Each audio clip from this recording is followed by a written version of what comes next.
In Donald Trump's Delulu land, the war in DR Congo has ended after the US helped broker a deal between the DRC and Rwanda. But here on planet Earth, the fighting is still raging in the Central African country. In recent weeks, violence has surged in the Democratic Republic of Congo. Rebel groups have been fighting for power, for control of its mineral-rich eastern region. More than 50 people have been killed this week. This happened in an attack by an ISIS-backed rebel group.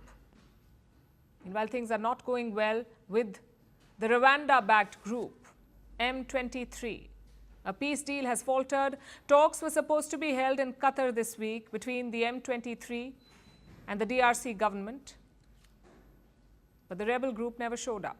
Here's a report. This is the Democratic Republic of Congo, the second largest country in Africa. This Central African nation is rich in minerals, and it has been dogged by conflict for more than 30 years, since the 1994 genocide in Rwanda. While central authorities have struggled to hold on to power, many armed groups have competed for the resource-rich eastern DRC. The most prominent among them is the militant group M23. Fighting escalated in January this year, when the M23 captured large parts of the eastern region, including the regional capital Goma.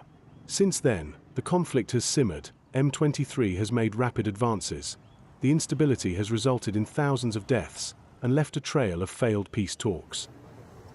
This led to an intervention by Qatar.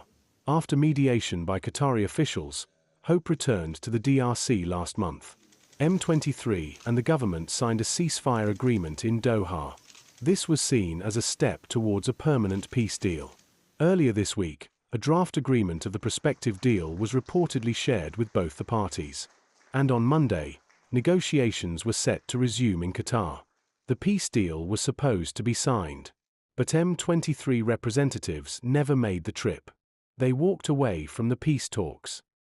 Why is that? Apparently, because the Congolese government doesn't want peace. This is what the M23 is saying. They claim that government forces continue to attack rebel positions. They have accused the authorities of not respecting the previous ceasefire deal, which was mediated by the US. They say that until this happens, there will be no peace deal. But the government has denied this accusation. They have accused the M23 of launching attacks regularly, including almost daily attacks in the North Kivu and South Kivu provinces. These are the two regions where M23 has been making major advances.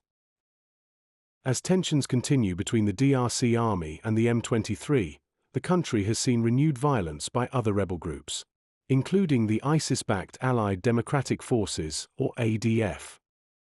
Recently, they targeted the Beni and Lubero territories in the eastern North Kivu province. They kidnapped people, looted and burned homes, and killed at least 52 civilians. Last month, the same group stormed a Catholic church, opened fire on worshippers, and killed nearly 40 people. As violence surges, the government is scrambling to control the situation by shifting focus on peace deals. The agreement with M23 has already faltered. Now, another peace deal hangs in the balance. The agreement between Rwanda and DR Congo. Rwanda has been widely accused of backing the M23, which it denies. In June, the US brokered a peace deal between the two countries. President Donald Trump called it a glorious triumph, which could grant Washington access to DR Congo's vast mineral wealth and potentially stop fighting in the region. But amid the increase in violence, many fear that the talks could get derailed. So as the government trades blame with rebel groups, conflict in the DRC oscillates between simmering and surging, and peace has been put on the back burner.